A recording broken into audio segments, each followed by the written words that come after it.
Hello, this is Lady Boulay, and I hope you're having a wonderful day. Thank you for your support. Thank you for subscribing to the channel. Thank you for your comments, and thank you for your thumbs up.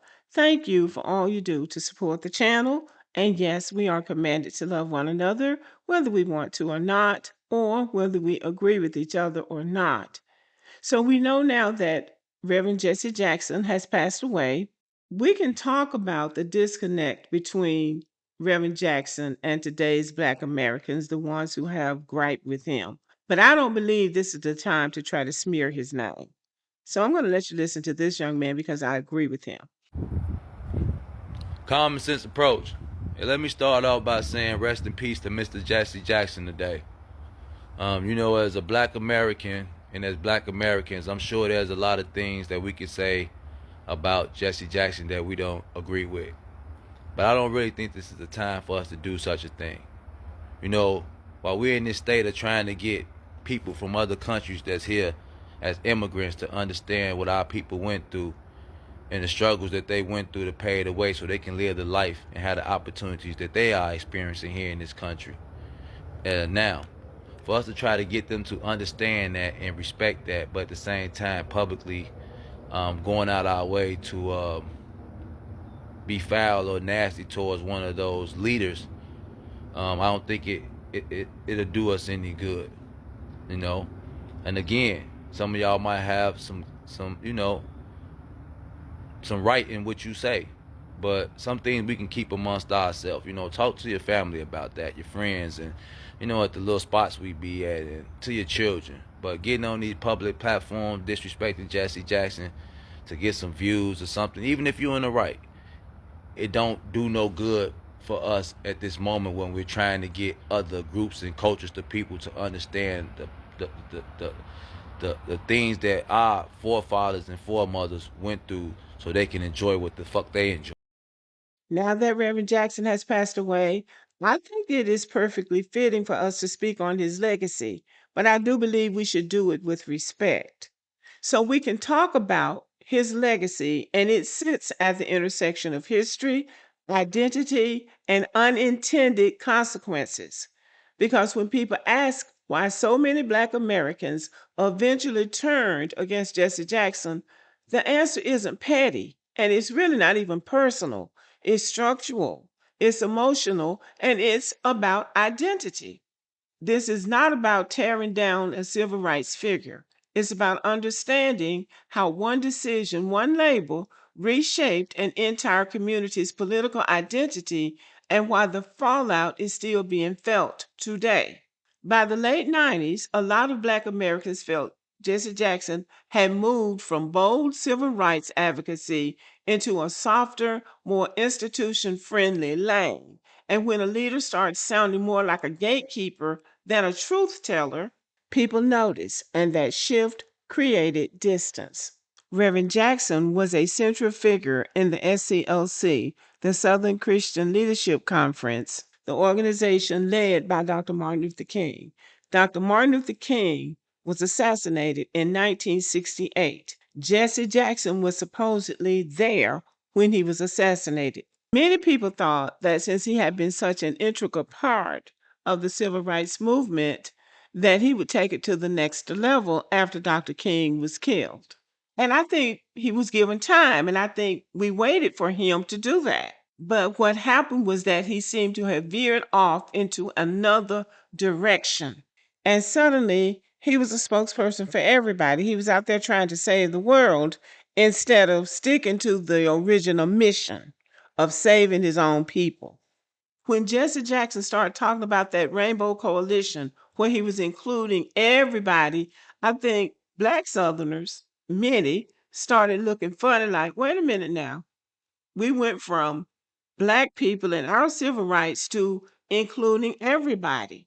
That Rainbow Coalition thing started sounding kind of funny style to many black Southerners. And then he went national and international.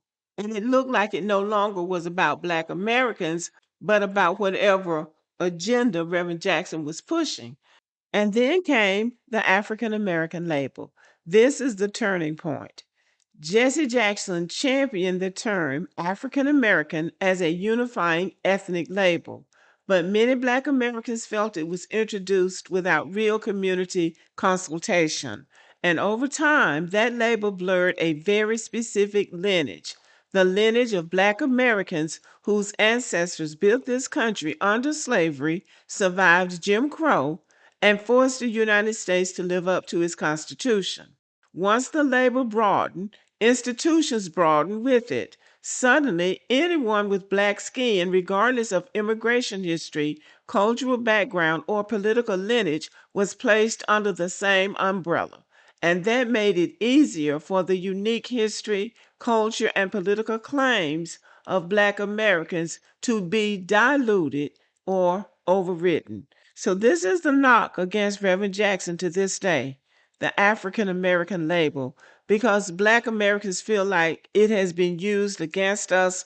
People have taken advantage of us, mocked us, even as they benefited from that African American label. So this is being laid at Reverend Jackson's feet.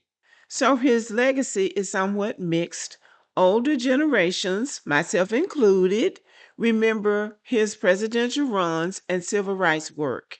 Younger generations mostly saw the compromises, the scandals, the outdated rhetoric. So the emotional connection wasn't there. And without that connection, the critiques hit harder.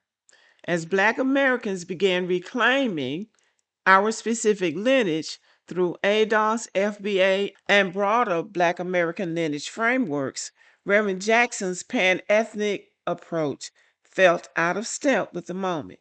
People wanted clarity, boundaries, precision, and we wanted a name that reflected our actual history. We're not responsible for saving the whole wide world.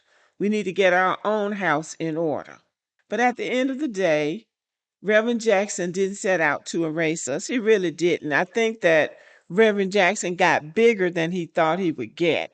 And the system saw an opportunity to maybe control Black people or settle Black people down after the civil rights movement and bring us more in step with what America wanted us to be. And I believe Reverend Jackson, handsome, charismatic, articulate, and likable, I think they saw him as the mechanism to do that.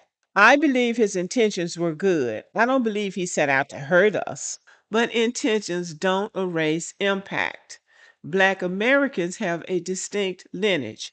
We have a distinct lineage, a distinct culture, and a distinct political history, and we deserve to name ourselves on our own terms, not have a term placed on us.